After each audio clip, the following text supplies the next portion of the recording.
In a continued attempt to escape the ever-dystopian and corrupt world we live in, I decided to dive headlong into the time suck that is World of Warcraft Classic Anniversary Edition.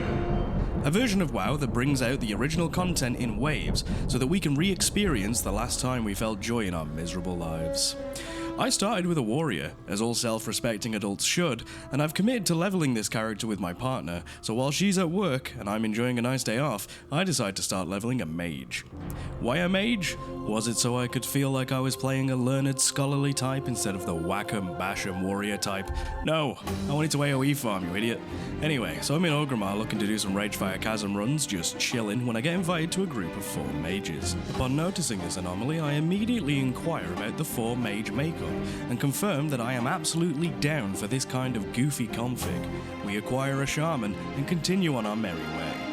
We get into the dungeon, and being the seasoned, deep-fried gamer that I am, I begin to pick up on the pattern. The mages run in, spam arcane explosion, follow up with a frost nova when things get a little too hot, and flee while the rest of the mages pick up the slack. We continue through the first set of trash mobs, and I proclaim that this is pretty sick, which is met with a deafening silence, the trademark of the classic WoW community. We continue on to the next pack of mobs where our healer suggests we pull all 6 mobs, and as the dopamine-starved ape man that I am, I happily oblige. After depleting our mana reserves and drinking up some bathwater, we continue on to the first boss. Oh wait, never mind, we're skipping it. Just kidding, the first boss goes down like a bitch, clearly unable to withstand the absolute power of our huge tower meal mage brains.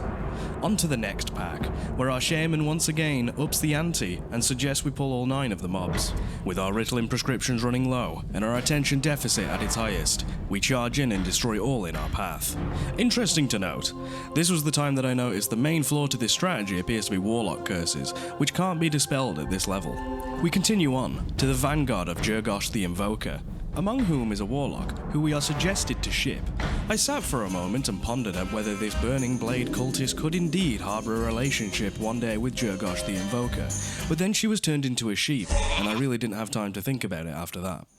After performing the conga line of death, we chug some crystal Pepsi due to our unquenchable thirst, and scale the walls of RagefireChasm, up to the area where our final boss, Balnazar, lays in wait. During the tumultuous battle, one of our mage allies falls, but alas, they're immediately revived by the shaman.